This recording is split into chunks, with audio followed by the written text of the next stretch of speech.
Hello and welcome to the Exam Mastery course for the GCSE Religious Studies. Today we are looking into the Edexcel exam. So in today's session, we're going to be able to know what the exam layout looks like, the number of papers, the sort of content you're going to be covering in each, understand what question types there are and how to ensure you can get full marks, and then apply key methods to practice timings in the exam. I want to go through a few little bits of advice for the exam when you're actually in there, as well as some for revision as well.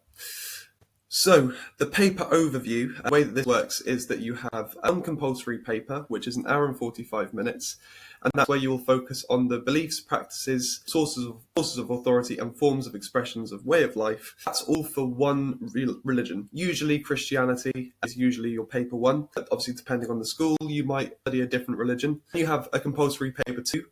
This is then the second religion, but this is just on the beliefs and practices of that second religion. So you don't need to go into as much detail. So that paper is only 50 minutes long, so about half the amount of questions in there. Those are the two compulsory papers that you have to do. And then you have two optional papers that your school can choose between. The first one is the optional paper 3. This is philosophy and ethics. So you look at things such as the existence of God and family and relationships. Again, this is only 2 sections. So it is only about 50 minutes long. So you'll have 2 sets of each question. Optional paper 4 then is textual studies. That's more in-depth study into particular religious texts, such as the Bible, a fairly common one. Some people do look into the Quran and things like that as well. So those are basically the 3 papers that you will do. It will either be paper 1, paper 2, and paper 3, or paper 1, paper 2, and paper 4. So this is the way that the questions are laid out. You have a 3 marker, a 4 marker, a 5 marker, and then a 12 mark question with the occasional inclusion of 3 spelling, punctuation, and grammar marks. Now, for that 3 mark question, you just need to outline 3 basic beliefs. The 4 marker, you need to explain 2 points. The 5 marker, explain 2 points with development/examples. So that'd be usually reference to a source of authority. So a quote from the Bible or a quote from another source of authority. And then the 12 marker, as it is across other exam boards, you have that evaluation question of 2 different viewpoints to reach some sort of conclusion. What we're going to do, I found a mark scheme from one of the Edexcel papers, and I've broken it down a little bit just so we can look through a few of the different question types, the way it's marked, what they look for in your answers as well, because sometimes knowing how the examiner is going to read your work is really useful when it comes to then trying to actually write in favour of what the examiner is going to be looking for. So one of the questions, and this is going to be predominantly focused on Christianity, so I do apologise about that, but obviously you're going to be able to apply this mark scheme to a variety of different contexts. So the question is, outline 3 solutions to the problem of evil. And this here is the mark scheme. So there's a few things we need to identify. First thing is that there's 1 mark for each point identified, up to a maximum of 3. So you need to make 3 simple points. It doesn't need to be developed or anything like that. But there is one thing you do need to pay attention to, and that is this over here. If you just list ideas and don't put it into full sentences, you're only going to get a maximum of 1 mark. So making sure that when you're writing out your answers, you're putting them into full sentences is going to be crucial for your success. Now, around the 2-minute mark for this sort of question would be the ideal sort of time. If you can do it in less than 2 minutes, obviously you need some time to be able to think and pull together your ideas, but you shouldn't need any more than 2 minutes. Any more than that, you're going to start running the risk of running out of time for some of the other questions. We then go on to the B-style questions. The explain 2 says the Trinity is expressed in Christian worship. And again, here is the mark scheme. I'll give you a second to have a read through that, and then we'll pull out some information from here. Okay, so first thing you need to notice is that it's a mark for each way that something is occurring. So because it's a explain 2 ways questions, when you've given a way, that's one thing. When you then develop on the reason why that is, that's then going to get a second. Now, if you repeat this though, that's where it starts to become a problem. If your answers are too similar, it's going to only get half marks. So you need to make sure that the answers you are giving are separate from each other, that you're not developing the same sort of point. You can have a look here at some of the points that were included. You can see the point as being the first bit, and then the development comes after the second sort of one in the brackets. And the other thing you need to pay attention to is that your development actually relates to both the way that something's happening and the connection it's trying to make to the religious belief given in the question. So you can't sort of develop an idea that isn't actually linking to the question at all. You need to make sure it's both linking to the particular thing and the question. So, for example, you can see here, that's going to be the first 2 points. The Christians recite the Nicene Creed, it's going to be your point, and then this takes place during every service of Holy Communion, that's going to be your development. So it doesn't have to be huge amounts of detail. It can be really simple answers. It doesn't have to take extremely long. There you see your second point and explain. Now, this sort of question, because it's not particularly detailed, I would recommend around 3 to 4 minutes is the sort of ideal time you should be aiming for when it comes to answering this question. About just under a minute per sentence would give you plenty of time, plus some time to think as well. Now, because of the whole point that I made earlier about making sure that we don't include more points than we need to, you'll see that I've actually blocked out a bit of the mark scheme here.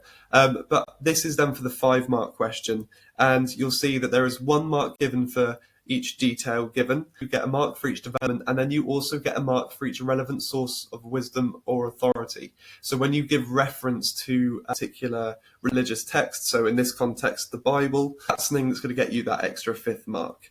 Now, you see here, this first bit in the box is actually getting 3 marks. So the fact that Jesus ate bread with his disciples get 1 mark, the fact that they've referenced a quotation from Luke gets the 2nd mark, and then the fact that this began the sacrament of the Eucharist gets the 3rd mark. Here you can then see where the 4th and 5th mark get put in. Now you'll see that there's technically a continuation on from here, just in case of a variety of different points selected. You can see there that there's other options as a possible answer. I'm leaving this up here like this so that you can see it. A little task I'm going to set you guys later. Just things to be mindful of then, again, in that sort of rejected part of the column. You need to make sure the one thing that you need to do is not make up quotations. Where it says reference to a source of wisdom and authority that does not relate to detail given, that includes quotations that do not exist. Examiners have a very useful tool, and it's called Google. So if you ever put a quotation in that isn't actually a quotation, they can look that up, and if they find out that it doesn't exist, or there's nothing like it that exists in other religious texts, then yeah, you won't get that mark. So I just wanted to make sure that you are aware of that fact.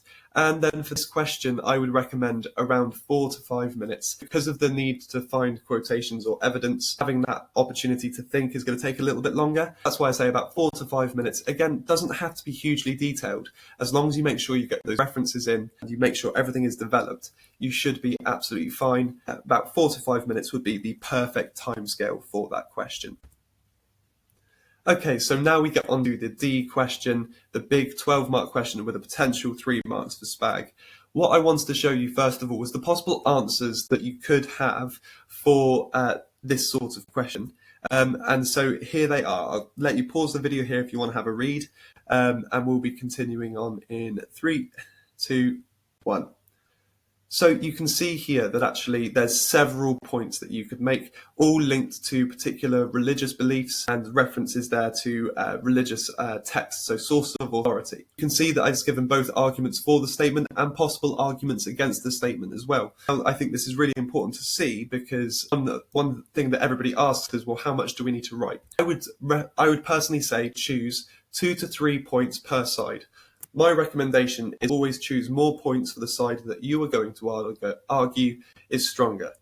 This is because a weaker argument is going to be harder to justify, so therefore you're going to have less points to actually make in that argument. You always should have more points on that stronger side then. It's a better argument, there's going to be more points for it, everyone's going to be able to agree with that more. Then you need to make sure that you evaluate. So when you're creating an answer like this, it's all well and good pulling out arguments for and against, but if you don't actually weigh up their value in your answer, that's going to really hurt your scores when it comes to the total amount of marks you can get out of it.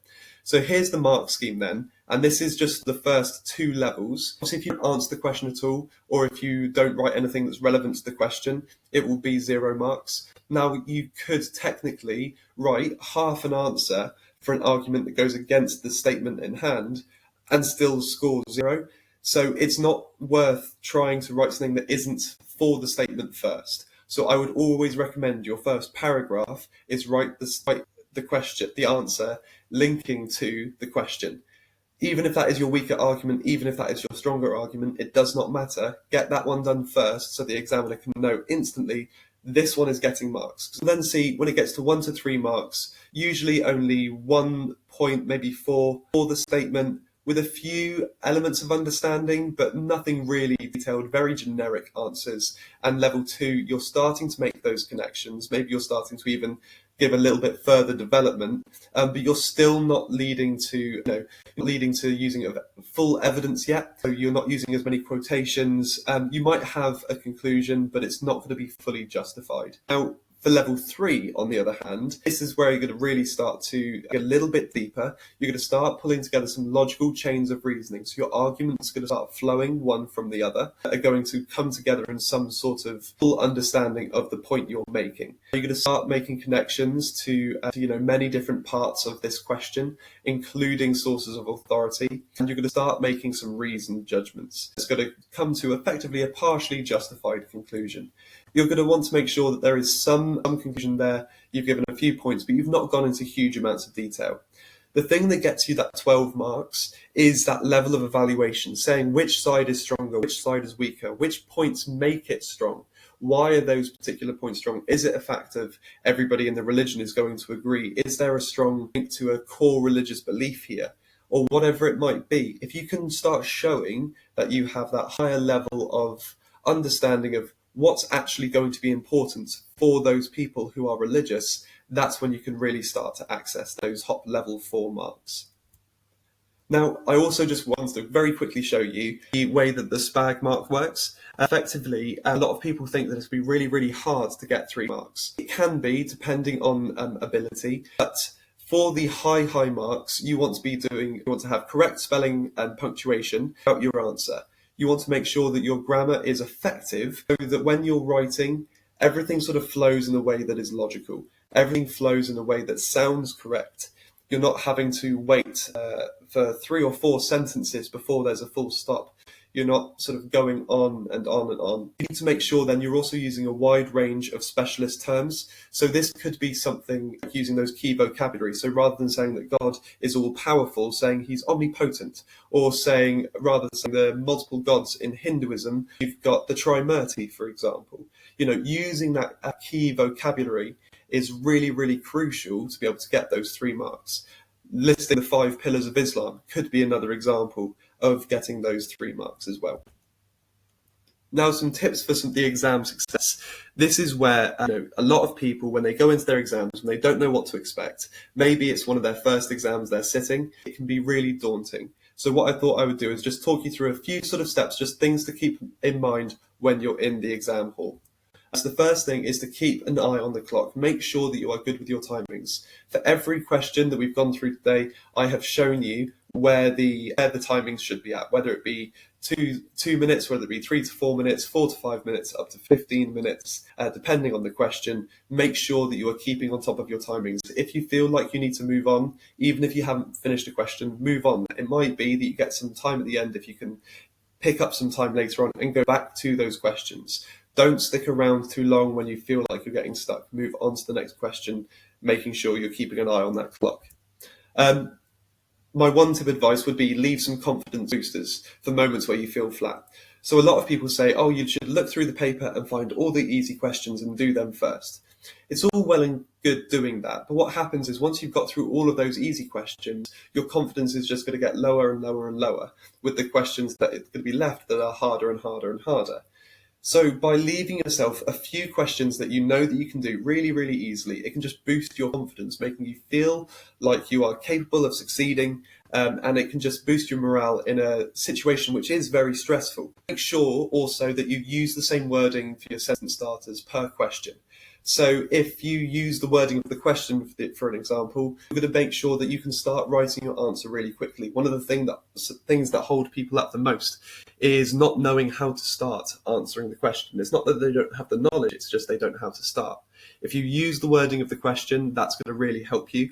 And then just using the same sentence starters over and over and over again, it just removes that thought time that you need to think about how to start your answer. Make sure that you do read the criteria under the question for questions 5 and 12 questions. You want to make sure that you are understanding completely what it is you're being asked to do, and you are fulfilling that to the best of your ability.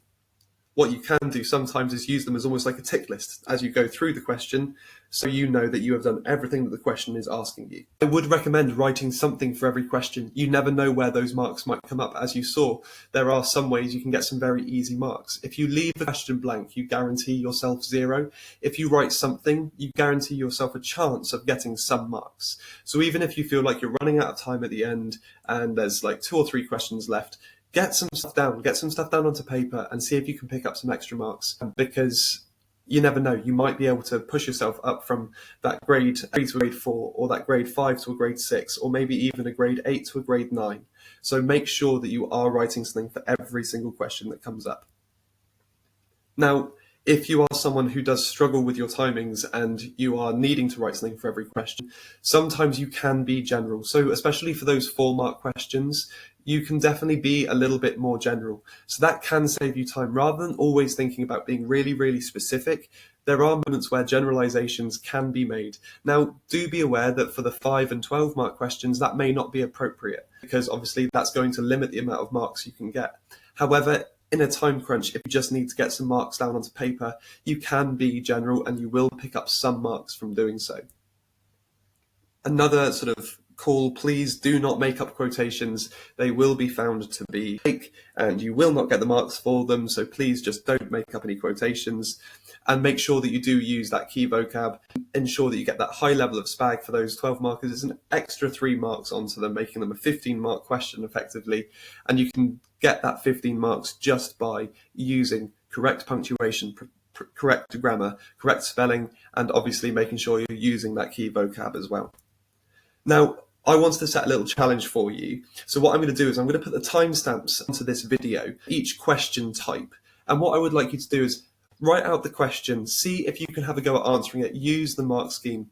I would also recommend that you do this under timed conditions to see how you get on. If you think that it's taking you too long with that timer, have a go, try writing it again, and just keep repeating the answer until you pick up that sentence of structure and the style of writing. And then once you get that onto that sort of style, you can then use those same sentence starters for other questions. So when you start explaining something, you can always use the same sentence starter, or when you're making a point, you can use the same sentence starter. Obviously, you can change it for the religion, or you can change it for the question, for the context. But at the end of the day, you can still use the same parts. So have a go, see how you get on. If you do want anything marked, do feel free to drop me a message or put a post out on the community page, and I'm happy to mark any of your work for you and give you some feedback on how you can improve. Thank you very much, guys, and I will see you in the next one.